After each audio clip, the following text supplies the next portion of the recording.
সঙ্গে আমাদের ভগবানের যে অনুভূতি হয়, এই জন্য বলাইতে বিলম্বের কথা বলাইতে শাস্ত্রের মধ্যে এটাই বললেন মহারাজ ভগবান প্রেম কলের মধ্যে বলতেন যে আপনি তো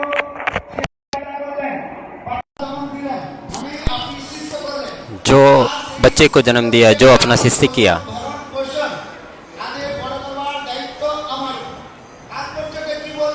इसका तात्पर्य क्या है कि अनेक समय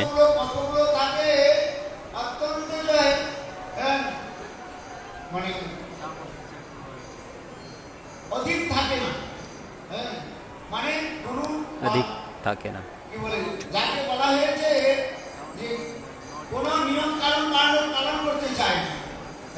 किसी नियम का पालन नहीं करते।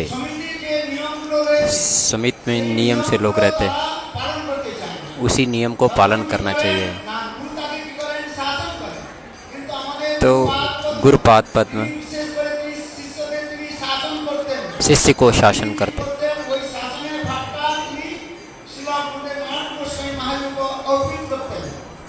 श्रील गुरुदेव नारायण गोस्वामी महाराज शासन करते।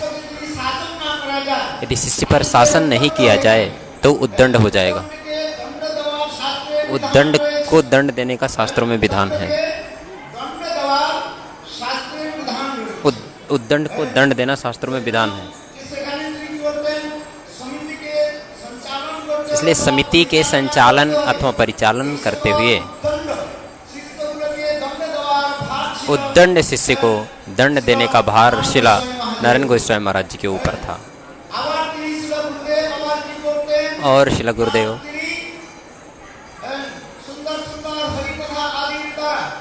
सुंदर सुंदर हरि कथा सुनाते, शिष्य को स्नेह प्रीति करते। शास्त्रों में बोला गया है,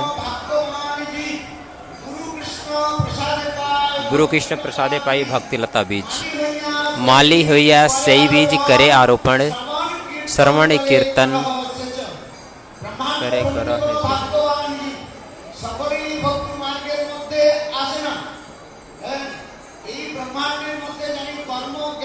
इस ब्रह्मांड में कर्म ज्ञान मार्ग में चलते चलते जो हमारी सुकृति परिपुष्ट हो जाती है, भक्ति के लिए सुकृति 3 प्रकार की होती है। एक प्रकार सुकृति कर्ममुखी सुकृति, ज्ञानमुखी सुकृति, तीसरी सुकृति है भक्ति उन्मुखी सुकृति। ये जो भक्ति उन्मुखी सुकृति है जगत में जब परिपुष्ट होती है तब हमें साधु संग प्राप्त होता है।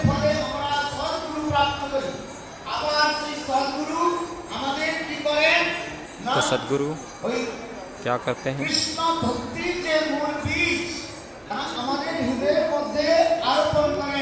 कृष्ण भक्ति का बीज हमारे मध्य में आरोपण करते हैं।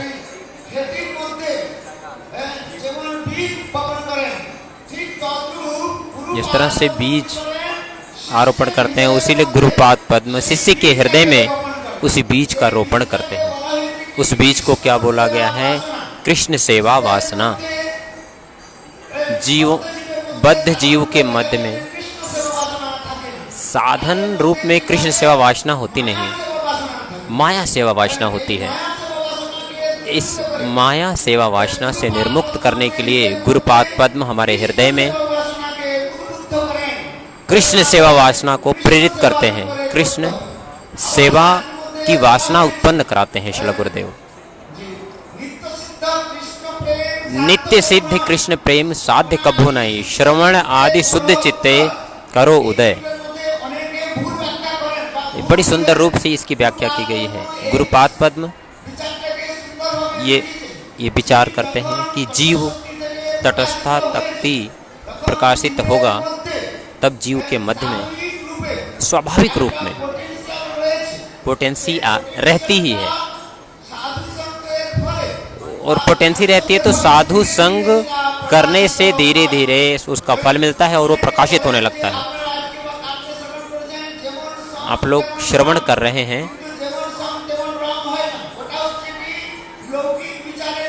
लौकिक विचार की कथा बोली गई है। जैसा करोगे संग वैसा चढ़ेगा रंग।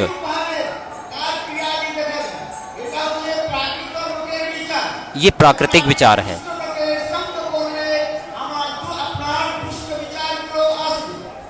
अगर हम किसी दुष्ट का संग करेंगे तो हमारे अंदर दुष्टता का भाव आएगा। अगर हम अच्छा विचार करेंगे, अच्छा लोग का संग करेंगे तो अच्छा रहेगा। आत्मा किसी विचार का विषय नहीं है।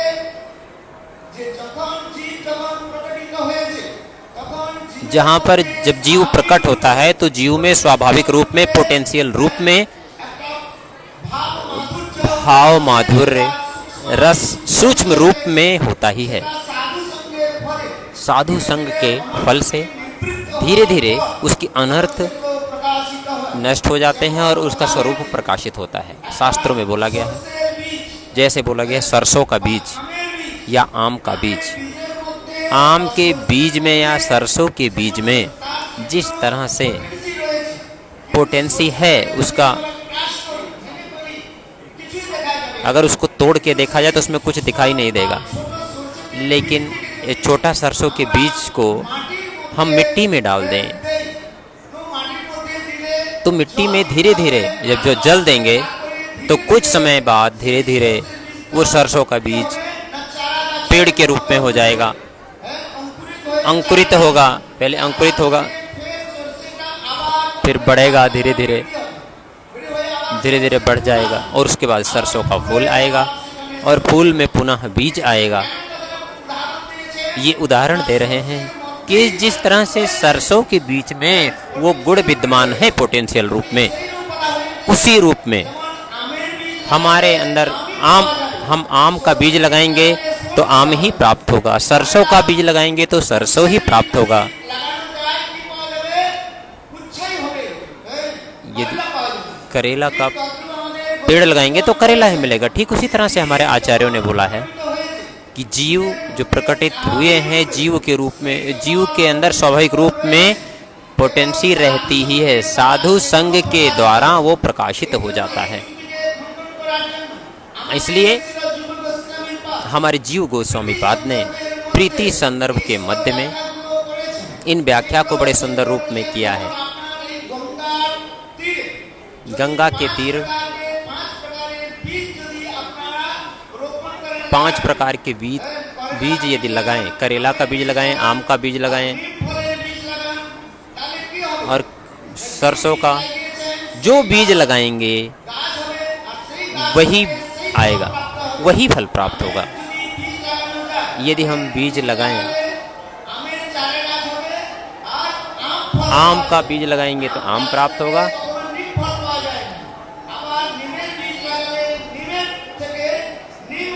नीम का पेड़ लगाएंगे तो नीम होगा। हम जो करेंगे उसे का फल ही हमें प्राप्त होगा। जीव के मध्य में हम रहते हैं, जीव के अंदर जो है वही प्राप्त होगा, जो रस है वही प्राप्त होगा। सिद्धांत का अपसिद्धांत कुछ लोग करते हैं। कुछ लोग बोलते हैं जैसा चढ़ेगा करोगे रंग वैसा चढ़ेगा संग। ये बात ठीक नहीं कह रहे हैं। देव ऋषि नारद के अनेक शिष्य थे।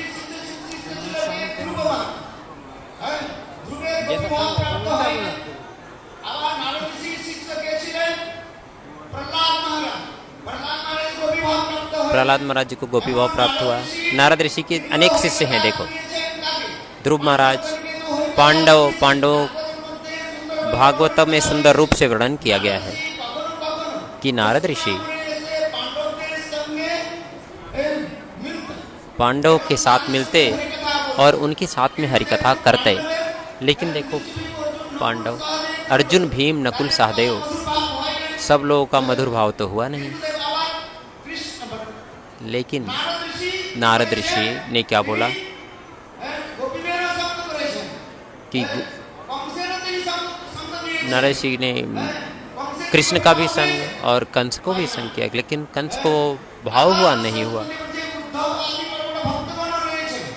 और उद्धव आदि बड़े बड़े भक्त हैं, उन्होंने भी संग किया, लेकिन उन्हें गोपी भाव हुआ नहीं। इसलिए बोला गया संग के द्वारा ही होगा नहीं, साधु संग करने से अनर्थ निवृत्ति हो जाएगी और चित्त निर्मल हो जाएगा और अपने हृदय में जो पोटेंसी रहेगी सूक्ष्म रूप में वो प्रकाशित हो जाएगी। इसलिए गुरु वैष्णव गण अपने हृदय के भाव या प्रेम उससे परिवर्तन नहीं होगा, स्वाभाविक रूप में ही प्रकाशित होता है। जिस तरह से अग्नि में ताप है, इसलिए बोला गया सत सिद्ध। अग्नि को उसके ताप से अलग नहीं किया जा सकता। इसलिए जिसमें जो वस्तु है साधु संग करने से वो धीरे धीरे प्रकाशित होगा, ये शास्त्रों में बोला गया है। इसलिए हमारे गुरुदेव ने जो मंत्र दिया, ये मंत्र ठीक ठीक भाव में जप करने पर धीरे धीरे ये सब दूर हो जाएंगे। जब संग करेंगे तो जो भाव है हमारे अंदर वो स्वतः प्रकाशित होगा। इसलिए शिक्षा गुरु और दीक्षा गुरु में कोई भेद करना चाहिए। नारायण महाराज जी के संग में हमारे गुरुदेव कोई भेद नहीं था। भक्तिवेदांत वामन गोस्वामी महाराज बोलते थे कि भेद नहीं करना, इसलिए हमारे गुरु महाराज प्रायः बोलते थे। गुरु महाराज मीन्स भक्तिवेदांत वामन गोस्वामी महाराज। इसलिए शास्त्रों में बोला गया है कि दीक्षा गुरु को जानिए, तुम्हें शिक्षा गुरु को जानिए, ताहार स्वरूप अंतर्यामी भक्त श्रेष्ठ ऐ दुई रूप। इसलिए दीक्षा गुरु शिक्षा गुरु में कोई भेद नहीं करना। लेकिन शिक्षा गुरु दीक्षा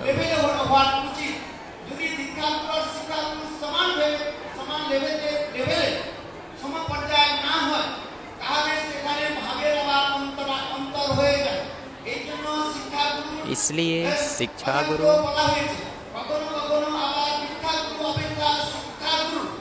गुरु की अपेक्षा दीक्षा गुरु का विशेष वैशिष्ट है। हमारे शास्त्रों में बोला गया है,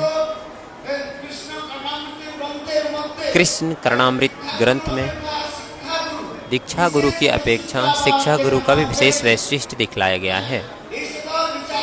ये सब विचार है कि हमारे गुरुपाद पद्म इन सारे विचारों को हमें दर्शन कराया। इसलिए गुरुपाद पद्म के विचार को हम भूल नहीं सकते और जब तक हम इसे पालन नहीं करेंगे तब तक हम भजन राज्य प्राप्त नहीं कर सकते, भजन राज्य में प्रवेश नहीं कर सकते। इसलिए अपसंप्रदाय के विचार को हमें त्याग करना चाहिए और जब तक हम अपसंप्रदाय के विचार को त्याग नहीं करेंगे तब तक हम गुरुपाद पद्म के विचार को ग्रहण नहीं कर पाएंगे। ये शतवार्षिकी गुरुदेव की शतवार्षिकी हम लोग आलोचना कर रहे हैं, उनके विचार वैशिष्ट को हम लोग बतला रहे हैं, चर्चा कर रहे हैं कि किस तरह से उन दोनों का भाव। श्री त्रिविक्रम गोस्वामी महाराज किस तरह से एकत्रित होकर के ये गौड़ीय वेदांत समिति की प्रचालना कर रहे हैं। ऐसे गुरुदेव के श्री चरणों में बार बार नमन करते हैं कि वो हमारे ऊपर कृपा करें कि हमारे हृदय में वो भाव स्फुरित हो। वांछा कल्पतरुभ्यश्च कृपा सिन्धुभ्यो च पतितानां पावनेभ्यो वैष्णवेभ्यो नमो नमः।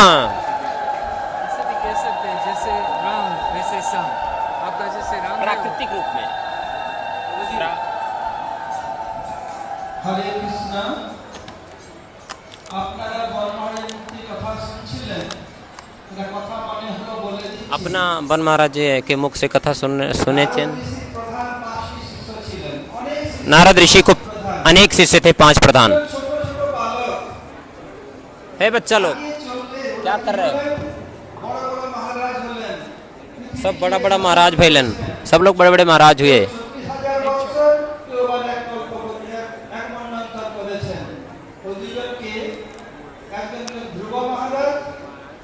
एक हुए ध्रुव महाराज, दूसरे हुए प्रहलाद महाराज।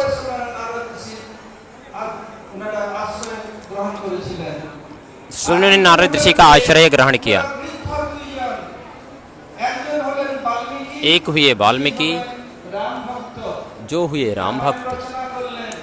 ये आलोचना कर लेना। একজন হলেন কে? ব্যাসদেব, যিনি ভাগবতের প্রণেতা। সমস্ত কার্যই করছেন। पावर है बट ये वाला पिन वो नहीं। কিন্তু কি হলো? একজন সকাম ভক্ত, একজন জ্ঞানী ভক্ত, তৃতীয়জন রাম ভক্ত, চতুর্থজন কৃষ্ণ ভক্ত। এই চারজন প্রধান।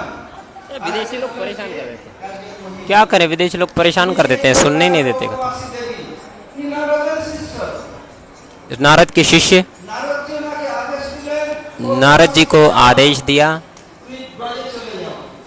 कि तुम ब्रज में चले जाओ। বিশেষ করে ভারতীয় সংস্কৃতি, विशेष करके भारतीय संस्कृति में ছেলে অপেক্ষা ছেলের ছেলে বা মেয়ে বা নাতি নাতনি অধিক প্রিয় হয়। উনি কি जो করলেন? नाती नतनी अधिक प्रिय होती है। এবং মধুমঙ্গলকে নিয়ে কৃষ্ণের জন্মের পূর্বে ব্রজে চলে আসলেন।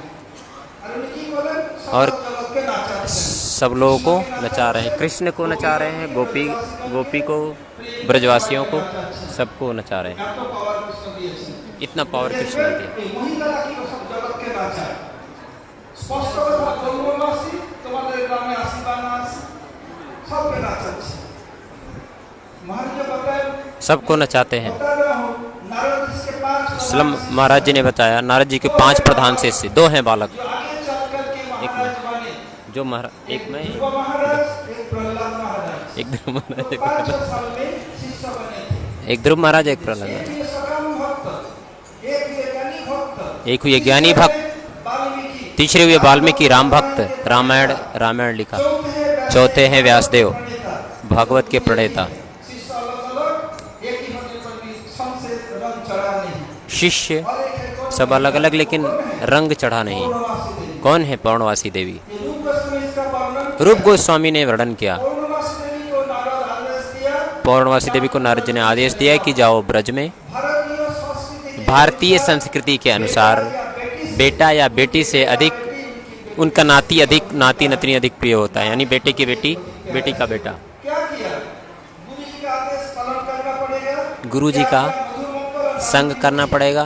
जो संदीप मुनि के बेटा एवं बेटी थी, संदीपनी मुनि के बेटे और बेटी उन लोगों को लेके वही ब्रज में आए। पौर्णमासी देवी ने क्या कर रही हैं?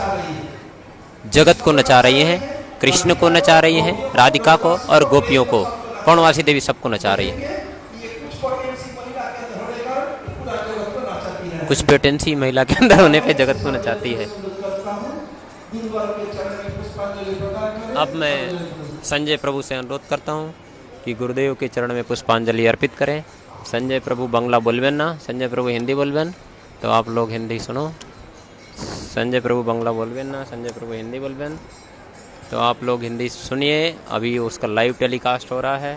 उसकी लाइव टेलीकास्ट के लिए यहाँ बहुत सारे कैमरे लगे हुए हैं, नाना प्रकार के कैमरे लगे हुए हैं, सब में लाइव टेलीकास्ट चल रहा है। और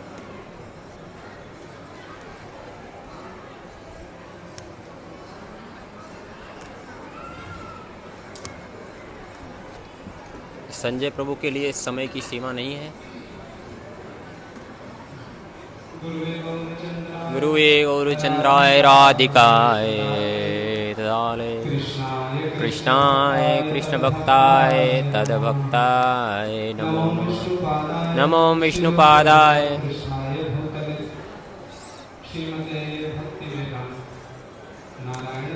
स्वामीति नामिने नमो विष्णुपादाय कृष्ण पृष्ठाय भूतले श्री श्रीमद् भक्ति वेदांत वामन गोस्वामी नामिने।